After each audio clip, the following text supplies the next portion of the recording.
friends, it's Thursday, July 23rd, 2020.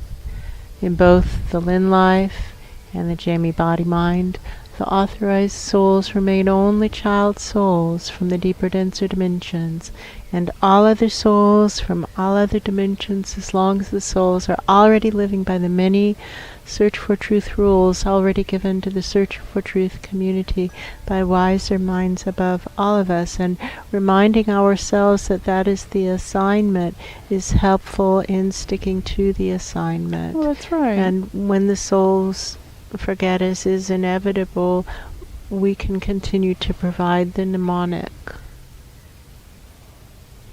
For him is the message. Why do you ask? And we're here today charged with the assignment for filming. The microphone just shifted, and it kind of has that Gettysburg Address tone. That does. And that was a trying time for this country. It was a time of civil war, and this country seems to be headed towards civil war again, which is really unfortunate because it is a terrible, terrible thing, and people seem to have forgotten how terrible war is and how terrible civil war is, and they seem to think it's cool or something. Around here, people seem to be stocking up on mortars and heavy artillery. I'm not making it up. No, it's not a joke. And semi-automatics. They're literally stockpiling military-grade weaponry, and that's preparing for war. That's what that is. And given that we're not near a border, it's civil war that is being prepared for. That's right. And we should probably put a little bit more effort into avoiding civil war and a little less effort into preparing for it. War is never the answer. Was it Truman who said there are no winners in war, only widows? Might have been Truman. Maybe Truman. Do you see this guy? He's looking right at you. There's a wasp, a pretty big, dangerous looking wasp. He's very interested, just hovering like a helicopter. Exactly. Like what happens in war. Exactly. You know?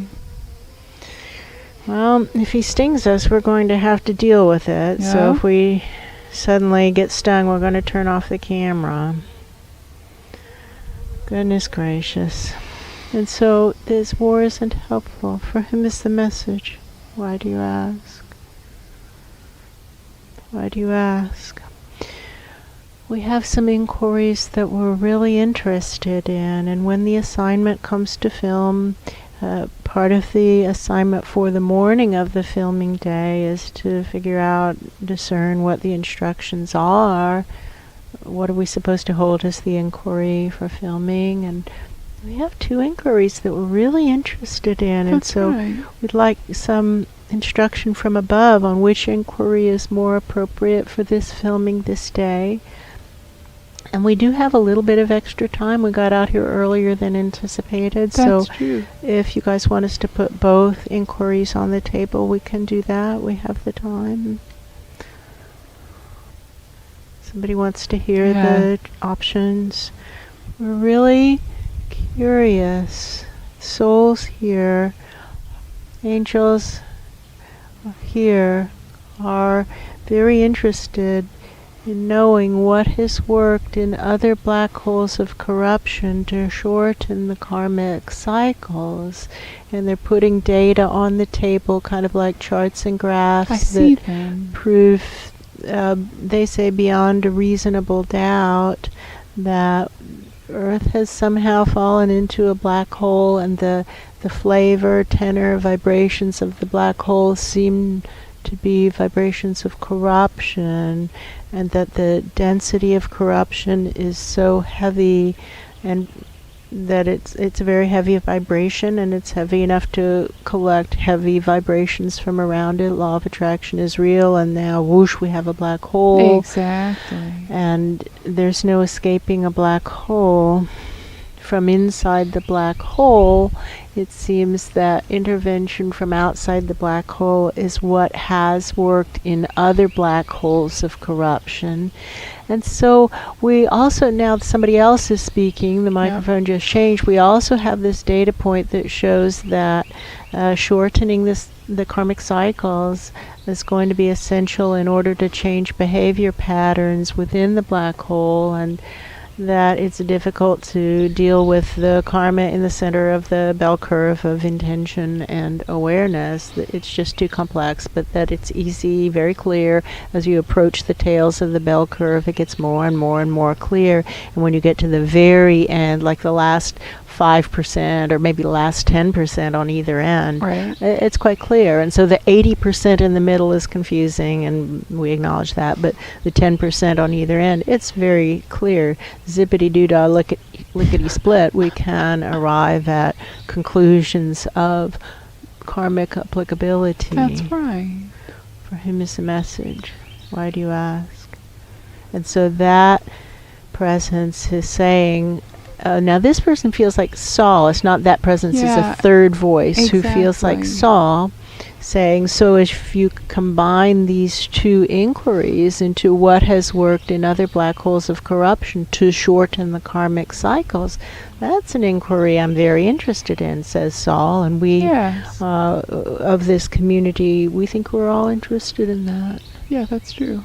So that's our first opportunity. Oh, they don't like that at Not all. at all. Right, well, so the other opportunity we're very curious about, and somebody's asking what difference does it make, and somebody else is answering saying that experimentation has been done that shows the degree of curiosity actually matters a lot. That's true. In interdimensional communication. We have to find a way to actually be really curious about something, or it isn't enough to break through the intervening astral dimensions. Exactly. Why do you ask? Arguing, angry, Yeah, they're very obstructionist, loud upstairs. loud, lots of angry arguing. Okay. All right. Right. So the other thing we're really curious about is the check-ins for the environmental activists who have worked for at least a decade to stop the destruction and to stop it in a fair and just way. And there was an inquiry going on this morning while Yeah, we that's were right. cleaning the chicken yard, having to do with the definition of that decade. And they were saying if they work for 5 years here and 2 years there and then 3 individual years, does that add up? And somebody else was saying, no, it doesn't. It's like when you go to grad school. Oh, we know what they're referring to, right? Because we're an MBA dropout. This host life. This host life went nights to an MBA program for 3 years and was approaching the end of the MBA program and got the dream job, which was as a controller of a good-sized manufacturing company, $200 million in annual sales. So that was a dream job, and didn't have time to go to night school. And then after a while the credits started dropping off. That's right. We started losing the credits, and so it's like, oh well, there goes the MBA, but meanwhile I got the dream job. So That's right. okay, it's the trade-off. And they're talking about that here also, is that 5 years spent long ago doesn't count, you have to start again. 3 years That's spent long right. ago doesn't count, you have to start again. And so the decade of effort has to be, it's not that they can never have an illness or have an interruption or have a crisis, but that they need to pick it up again after the crisis That's right. is over and move forward, and to really go for it like their hair's on fire, and ideally 10 years consecutively. Somebody's saying contiguously and somebody else says consecutively, and they're referring to the nature of space and time. That's what they're talking about. Yeah. So 10 years in reasonable proximity to each other. And so what they're saying is, and if it isn't, it's kind of like with continuing education, that if you Yes. have a gap, then you have to have 11 years in total, or 12 years in total, or 15 years in total, or 20 years in total if you have so many gaps. So really better to just knock it out, and get your 10-year pin. And that it's kind of like, they're talking about pension plans. Yeah, and that's what they're qualifying for talking pension about. plans. And you have to get your 10-year service pin. as an environmental activist, and then they'll talk to you upstairs when we die, as is inevitable, when we shuffle off this mortal coil. If we don't have at least 10 years of service as an environmental activist, there's no check-ins planned, really. You just kind of ride the water park slide down into hell, basically. And it's a hell of our creating. It's not like necessarily like the hell of biblical description, although they kind of hit the nail on the head. Right? The difference is that it's vibrational attraction. It's not That's like true. there's one bad guy holding a pitchfork keeping your hand. That's massive oversimplification of the system. That's And true. somebody else is saying, look, you have to understand the audience to whom the speakers were talking, and you have to keep it simple, stupid, because they're not going to be able to accomplish anything if you add in too much complexity. I understand. So what we have upstairs is a discussion group. Yeah, that's right. Which question would you guys prefer? What has worked in other black holes of corruption to shorten the karmic cycles? And what is the plan right now for check-ins for environmental activists who have at least a decade's service? And what's going to happen when they die? What's the plan right now, the actual plan right now, looking through space and time? Those are our two areas of interest. Which one would you prefer? Well, that's the way to clear the room. What's the plan right now? Check-ins for environmental activists with at least a decade's service. They say how many? They're approximately 200, but let's say 300 just so that we don't have a false cutoff. It's no more than 300. When I tried to say, let's say 500, it's like, no, 300 covers it. Yeah, exactly. Right. So up to 300 environmental activists who have at least a decade's service of really going for it, like they intend to succeed. My best guess of what this feeling is in the higher dimension room is they're trying to gauge the distance of time between what they're going to say and when it's going to be proven true or untrue. Well, assume that we can look through space and time because we have the skills, and so assume it'll be, 5 minutes. Well, that clears the room. It's very quiet. Let's try and get up past security and past those who are willing to lie about something like this. This is so important to us here in Ground Zero Planet Earth. Do you know that humanity is destroying all life on Earth using tools sent in by the spirit world after the spirit world already knew that it was unable to reach into the depths on a big scale? Do you guys know that?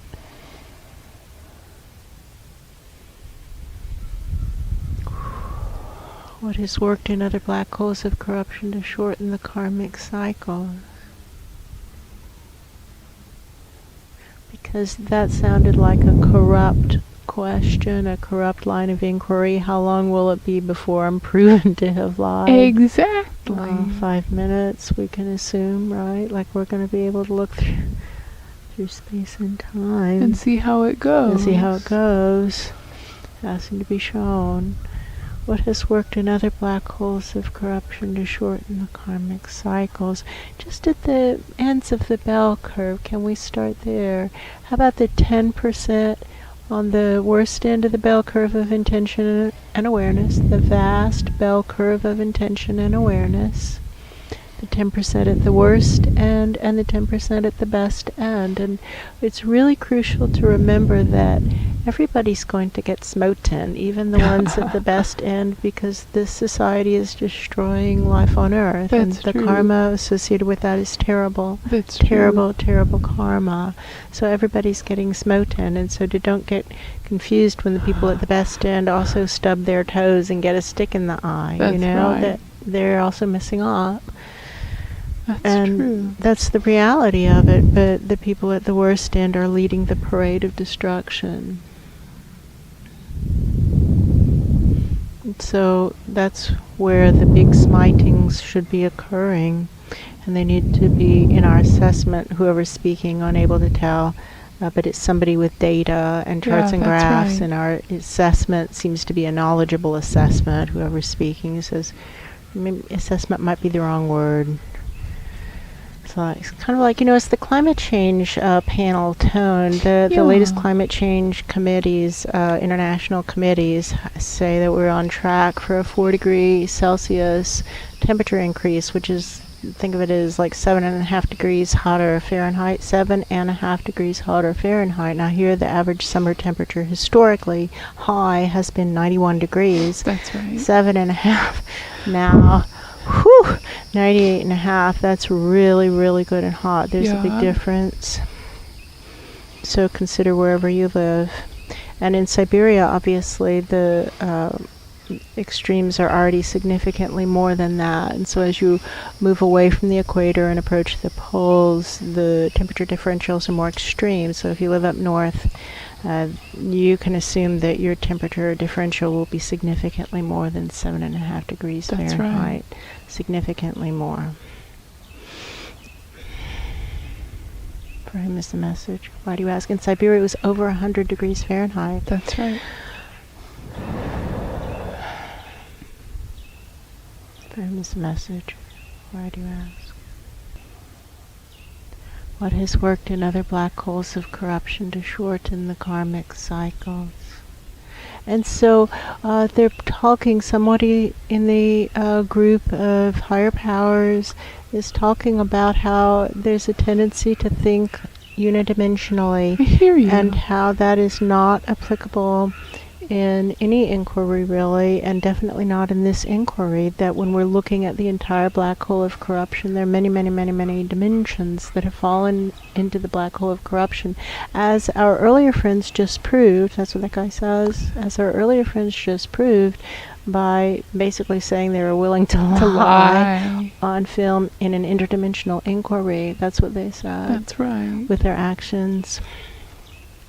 So to consider what has worked in other black holes of corruption to shorten the karmic cycles, that inquiry also applies to other dimensions. That's right. What has worked in other black holes of corruption to shorten the karmic cycles? Like clearly, people parading around in God suits who are willing to lie to denser presences, that's bad. That's leading the parade of destruction. That's violation of fiduciary responsibility. What about those guys who are violating their fiduciary responsibility? What about that? It's gone very quiet. Yeah, it has. What about those guys who are violating their fiduciary responsibility? What about that? That is the third inquiry we're very interested in. We really are very interested in that. What is the plan for dealing with those who are violating their fiduciary responsibility, which is probably all of us. Right? Right? All of us are supposed to be responsible for the world around us, and we're destroying it instead. That's right. For him, this message. Why do you ask?